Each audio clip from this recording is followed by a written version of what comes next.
جو بندوبست رب کرتا ہے. آزمائش آ جاتی ہے, بڑے بڑوں پہ آ جاتی ہے, لیکن بعض اوقات بڑی تکلیف ہوتی ہے جب اس بندے کو لوگ کٹہرے میں کھڑا کر دیں جس کا جرم ہی کوئی نہیں, اس شخص سے لوگ سوال جواب شروع کر دیں جس بیچارے کے خیال میں بھی وہ بات نہیں. پھر وہاں وضاحتیں دینا, نہ کردہ گناہوں کی وضاحتیں دینا, یہ بڑا بوجھ بنتا ہے, بڑی تکلیف ہوتی, اور لوگ کرتے ہیں یہ کام. پھر اللہ تعالیٰ جب بندوبست فرمائے, صحیح بخاری میں حضرت جریج کا ذکر فرمایا. جریج نفل پڑھ رہے تھے, ماں نے آواز دی, وہ آ نہیں سکے, نماز میں تھے, ماں ناراض ہو گئی. اس نے ہاتھ اٹھا کے کہا اللہ یہ اتنی دیر تک مرے نہ جب تک کسی بری عورت کا منہ نہ دیکھ لے. کسی اور کی دعا کے لیے سند نہیں ہے کہ وہ تیرے حق میں ضرور قبول ہوگی, لیکن ماں باپ کی دعا کے لیے میرے نبی پاک نے سند بیان کی ہے. سید عالم صلی اللہ علیہ وسلم فرماتے ہیں جب بھی ماں باپ اولاد کے لیے ہاتھ اٹھاتے ہیں رب ضرور قبولیت کا شرف عطا کرتا ہے. تو جہاں سند موجود ہے نا, کچھ افتتاح ابا جی سے بھی کرا لینے چاہیے, کچھ کام شروع کرنے سے پہلے صرف اماں سے ہی دعا کرا لینی چاہیے. یہ والا افتتاح بھی بڑے کام کا ہے کیونکہ یہاں سند بیان کر دیا میرے نبی کریم. تو جناب جریج کی ماں ناراض ہو گئی, کہنے لگی اللہ اس نے میری بات نہیں سنی. اب تھے تو وہ نیک, لیکن رب کریم کی حکمت کا تقاضا ہے, ماں کی دعا کو بھی قبول کرنا تھا. اللہ نے آزمائش میں مبتلا کر دیا. والدہ تو چلی گئیں, وہ ایک خیمے میں, ایک کٹیا میں, ایک جھونپڑی میں عبادت کرتے تھے, اللہ کو یاد کرتے تھے, رب رب کرتے تھے, اور لوگ ان کی بڑی تعریف بھی کرتے تھے. لوگ ان کے ارادت مند بھی تھے, عقیدت مند بھی تھے, اہل محبت بھی تھے. ایک عورت آ گئی, بس وہ اللہ کی حکمت پوری ہونی تھی. اس نے آ کے پہلے تو انہیں اپنی طرف مائل کرنا چاہا, جب نہ مائل ہوئے تو الزام لگا دیا. یہ ہمارے دور کا تقاضا ہے, لوگ پہلے آپ کو اپنے حق میں قائل کرتے ہیں, اپنی فرما برداری میں لانا چاہتے ہیں. اگر آپ نہیں آتے تو پھر وہ آپ کو مجرم قرار دے دیتے ہیں, یا میرے ساتھ چل ورنہ پھر میں تیرے خلاف پراپوگنڈا کروں گا. دو ہی باتیں. پہلے اس نے قائل کیا, جب جناب جنید قائل نہ ہوئے تو اس نے قریب ایک چرواہا تھا, اس چرواہے کے ساتھ جا کے منہ کالا کیا. مقررہ وقت پہ بچہ پیدا ہو گیا. لوگوں نے کہا کس کا ہے؟ کہنے لگی اس خانقاہ میں, اس حجرے میں عبادت کرنے والے کا ہے. اگر کسی دیندار پر ذرا سا بھی الزام لگ جائے تو آپ یقین کریں کہ بڑے بڑے خوفناک لوگ بھی نیک ہو جاتے ہیں. جن کا اپنا سارا ماضی کالا سیاہ ہو وہ بھی اجالوں کے راہبر بن جاتے ہیں. جن کی اپنی زبانیں ساری زندگی آلودہ رہی ہوں وہ بھی بڑے بڑے اعلیٰ سچ بولنے لگتے ہیں. اعلیٰ کچے میرے مکان کی دیوار کیا گری, لوگوں نے تو میرے صحن میں رستے ہی بنا لیے. بڑے لوگ آ جاتے ہیں, پھر بڑا کچھ کرتے ہیں اور بڑے بڑے خوفناک جملے کستے ہیں. بس کو نقطہ جو ہاتھ آ گیا, ایسے جیسے گرنے کا انتظار کر رہے تھے. اب جناب لوگ اٹھے, احتجاج شروع ہو گیا, شور پڑ گیا. یہ بابا بڑا نیک بنتا تھا, نفل پڑھتا تھا, عبادتیں کرتا تھا, دیکھو اس کا حال کیا ہے کہ اس نے ناجائز بچہ پیدا کیا. بغیر تحقیق کے میں کہہ چکا ہوں کہ الجھے الجھے بکھرے بکھرے روز و شب دیکھے گا کون, لوگ تیرا جرم دیکھیں گے, سبب دیکھے گا کون. لوگ تیرا جرم دیکھیں گے, سبب کوئی غور نہیں کرتا کہ وجہ کیا تھی. او بھائی کچھ تو مجبوریاں رہی ہوں گی, یوں ہی کوئی بے وفا نہیں ہوتا. الزام لگا دیا, شور ہوا, احتجاج ہوا, دنیا کٹھی ہوئی, ان کا انہوں نے اجرا گرا دیا, مارا بھی, پیٹا بھی, ایک نیک آدمی کو بدنام بھی کیا, برا بھلا بھی کہا, گالیاں بھی دی, جو کر سکتے تھے کیا. اب جب سزا دینے لگے نا تو جناب جریج کہنے لگے تھوڑی سی اجازت دیتے ہو, مار تو تم نے دینا ہی ہے. کہا جناب ٹھیک ہے دیتے ہیں. انہوں نے کہا صرف 2 نفل پڑھنے ہیں. اب وہ نفل پڑھ رہے تھے تو لوگ اس وقت بھی کہہ رہے تھے فراڈ ہی کر رہا ہے, دھوکہ ہی دے رہا ہے. چونکہ ذہن بن گیا نا, بدگمانی آ گئی. انہوں نے 2 نفل پڑھ کے ہاتھ اٹھائے, کہا اللہ جانا تو میں نے ہے, پر اس رسوائی کے ساتھ جنازے تک نہیں خراب ہو جاتے, قبریں تک نہیں لوگ بدنام کر دیتے. کہ اللہ جانا تو ہے پھر اس رسوائی کے ساتھ, تو میری مدد فرما. اب تو میرا کیس تیری ہی عدالت میں ہے, تو رحمت کا دروازہ کھول. ہاتھ اٹھائے, دعا مانگی, نفل پڑھے, پورے مجمع پہ نظر دوڑائی, کوئی نہیں تھا سپورٹ کرنے والا. کل تک جو کہتے تھے نا تیرے لیے جیئیں گے, تیرے لیے مریں گے, ساری عمر ہی آٹا گدا ہے. لکھاں کیتے نہیں پیڑے, اب وقت آیا ہی تے محمد بخشا کوئی نہیں ہو بیٹھا نیڑے, ایک بندہ بھی نہیں تھا, ووٹر سپورٹر ساتھ دینے والا کوئی نہیں تھا. تو جناب جنید بچے کی طرف اشارہ کر کے کہنے لگے کوئی نہیں بول رہا, تو ہی بول کے بتا دے تیرا باپ کون ہے, تو ہی بول کے بتا دے کون ہے. اللہ اکبر. میرا رب جب چاہے تو بچے بولتے ہیں, رب چاہے تو گونگے بولتے ہیں, رب جب چاہے تو پھر پتھر بھی بولتے ہیں.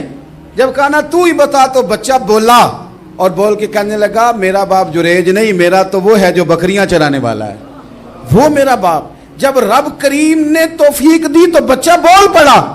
جب رب بندوبست کرتا ہے کسی کی عزت کی حفاظت کا تو پھر کوئی اسے رسوا کر سکتا. یاد رکھنا جب رب محافظ ہو تو پھر لوگوں کا پراپوگنڈا وہاں کچھ کر سکتا. لوگ کئی دفعہ بڑا گہرا جال بنتے ہیں, سازش کا رنگ بڑا گہرا ہوتا ہے, عام سادے آدمی اس کو سمجھ نہیں پاتے, اس پراپوگنڈے کا حصہ ہو جاتے ہیں, انہیں پتہ ہی نہیں چلتا یہ بات دراصل کیا کی جا رہی ہے. یہ کتنی گہری حسد کی آگ ہے جس کو لوگ بغض کے ساتھ ہوا دے رہے ہیں, اپنی عداوت کے ساتھ اس کو زیادہ جلا رہے ہیں.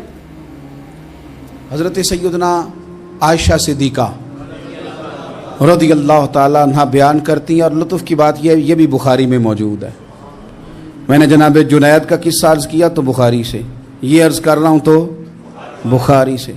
یہ واقعہ میں حضور کی امت کے کسی ولی کا بیان کرتا تو لوگوں نے کہنا تھا ہماری سمجھ میں ہی نہیں آتا. بعض لوگوں کا خیال ہے کہ داتا صاحب کی کرامت بھی نبی پاک کی بیان کریں. او خدا کے بندوں کو خیال کرو, داتا صاحب تو کئی سو سال بعد آئے ہیں, وہاں اگر کوئی کرامت ہوگی تو حضور بیان کریں گے. اگر نبی کریم نے پچھلے بنی اسرائیل کے ولیوں کی کرامتیں بیان کر کے تمہیں بتائی ہیں تو اس کا معنی یہ ہے کہ اگر وہاں اللہ یہ شان عطا کر سکتا ہے تو تم تو امتوں کی سردار امت ہو, ان پر تو نیرا فضل ہے, تم پر تو رب کا فضل کبیر ہے. تو بس لوگ سمجھنے کو تیار نہیں, پچھلوں کی مان لیتے ہیں. جناب آصف بن برخیہ کی کرامت جو سورہ نمل میں آئی وہ تو مانیں گے, پر غوث پاک کی کرامت یہ پتہ نہیں عجیب فلسفہ ہے, اور کس طرح کا فلسفہ ہے یہ سمجھ سے بالاتر ہے کہ بنی اسرائیل کا کوئی ولی ہو تو اس کی کرامت ہو سکتی ہے اور نبی پاک کی امت کا ہو تو اس کی ہو ہی نہیں سکتی. کیا معنی ہے اس بات کا؟ اور لوگ ہیں کہ داد و تحسین دے رہے ہیں, واہ واہ کر رہے ہیں. اللہ تعالیٰ سمجھنے کی توفیق عطا فرمائے. حضرت عائشہ صدیقہ رضی اللہ تعالیٰ عنہ فرماتی ہیں ایک عورت تھی اور اسے نبی پاک صلی اللہ تعالیٰ علیہ وسلم نے وہ کلمہ پڑھ کے مسلمان ہوئی, مدینہ طیبہ آ گئی تو حضور نے مسجد نبوی شریف میں اس کے لیے مکان, ایک سادہ سا کمرہ ساتھ مسجد کے بنوا دیا, وہیں رہنے لگی. اکثر وہ سیدہ طیبہ کے پاس آتی تو حضرت عائشہ صدیقہ رضی اللہ تعالیٰ عنہ فرماتی ہیں وہ بڑی باتیں سناتی اور آخر میں کہتی وہ ہار والا دن بھی بڑا عجیب دن تھا اور میرے رب کی قدرتوں کا دن تھا, وہ بھی بڑا عجیب دن تھا. سیدہ عائشہ صدیقہ رضی اللہ تعالیٰ عنہ ایک دن فرمانے لگی کہ تو ہار والے دن کا بڑا ذکر کرتی ہے, وہ کیا دن تھا؟ تو خاتون کہنے لگی اماں جی وہ دن تھا جب میرے رب پر بھروسہ اور مضبوط ہو گیا, جس دن میرا اپنے رب پر توکل اور بڑھا, میرے ایمان میں یقین میں اور پختگی آئی. کہنے لگی میں ایک گھر کی کنیز تھی, نوکرانی تھی, اس گھر میں ایک بچی تھی جس کے پاس سونے چاندی ہیرے جواہرات کا ہار تھا. اس زمانے میں چمڑے کے اوپر لوگ ہیرے جواہرات لگاتے تھے, کئی دفعہ سرخ رنگ کے چمڑے پہ لگائے جاتے تھے. وہ بچی پہنتی تھی تو کہتی ہیں وہ بچی کے اس نے اتار کے رکھا یا اس سے گرا وہ ہار تو چیل اسے اٹھا کے لے گئی گوشت سمجھ کے اور میرے سامنے اٹھا کے لے گئی. گھر والوں نے مجھ سے پوچھا, یہ بخاری میں موجود ہے, گھر والوں نے پوچھا مجھ سے کہ وہ ہار کہاں ہے, تو میں نے کہا چیل اٹھا کے لے گئی. گھر میں کچھ چوری ہو جائے تو سب سے پہلا الزام کس پہ لگتا ہے؟ ملازمین پہ. کہتے انہوں نے مجھے بڑا مارا, بڑی تکلیف تھی, حتیٰ کہ میری شرمگاہ تک کی تلاشی لی, میری عزت اتنی خراب کی میں بتا نہیں سکتی. میں نے اپنی زندگی میں ایک واقعہ دیکھا, ایک امیر گھر میں چوری ہو گئی, ملازم کو اتنا مارا کہ وہ چارپائی پہ پڑ گیا.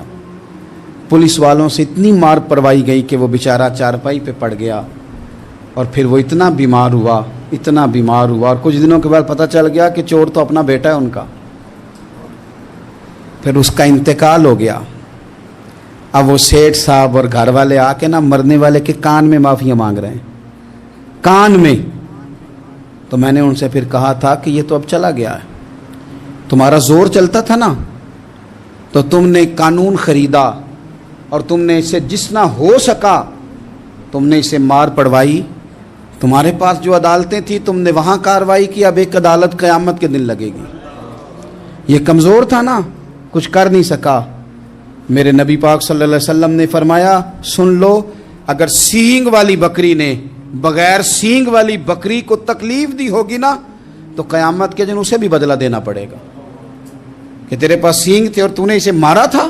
وہ خاتون عرض کرتی ہے سیدہ عائشہ کی خدمت میں کہ مجھے بڑا مارا، مجھے تکلیف دی، میں کہہ رہی تھی کہ میرے سامنے چیل لے گئی ہے پر وہ نہیں مان رہے تھے، اماں جی انہوں نے مجھے بڑا مارا۔ حضرت عائشہ صدیقہ کہتی ہیں پھر کیا ہوا؟ کہنے لگی اماں جی جب کوئی میرا مددگار نہ رہا، مجھے تکلیف دے رہے تھے، رسوا کر رہے تھے، تو میں نے اپنے رب سے مدد چاہی، میرے رب کی طرف میں نے توجہ کی، میں نے کہا مالک اب تو ہی میرا مددگار ہے۔ کہتی ہے وہ مجھے مار رہے تھے تو وہ چیل جو ہار لے گئی تھی وہی لے کے واپس آ گئی، اور ہمارے سروں کے قریب لا کے اس نے جب اس ہار کو پھینکا وہ مجھے چھوڑ کے سائیڈ پہ ہوئے، وہ میری بے گناہی جان گئے، لیکن آپ کو بتاؤں اس دن سے میرا اپنے رب پر یقین اور بڑھ گیا۔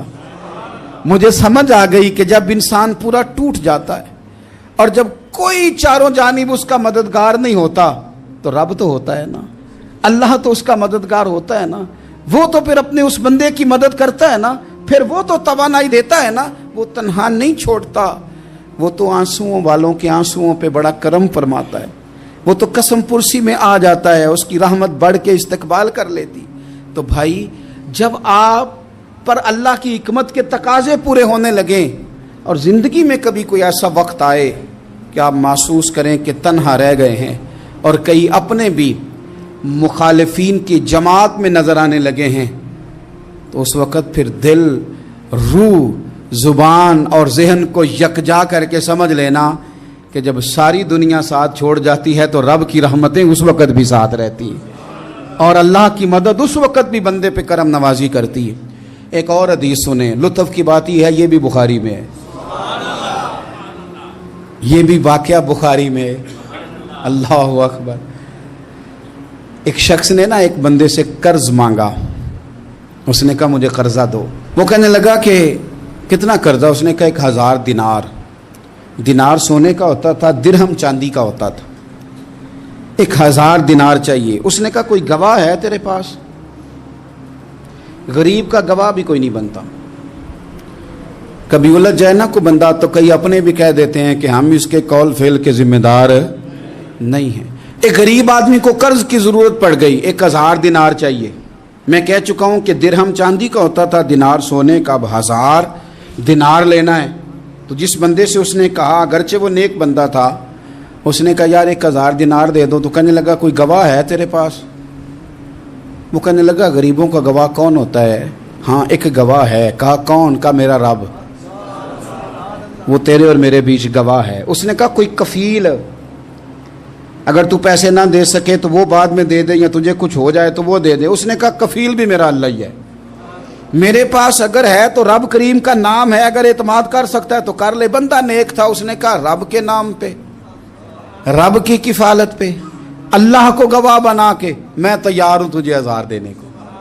اس نے 1000 دینار دے دیا، وقت واپسی کا طے ہو گیا، وہ چلا گیا پیسے لے کے۔ اس نے پوری محنت کی کہ میں نے وقت پہ پیسے لوٹانے، پوری محنت بھی کر لی، اللہ نے مدد بھی کر دی، پیسے بھی اس تاریخ کو اسے مل گئے۔ بعض لوگوں کا تو لوٹانے کا دل ہی نہیں ہوتا۔ فرمایا حدیث پاک میں کہ تو لوٹانے کا ارادہ کر، رب تیری مدد بھی فرمائے گا۔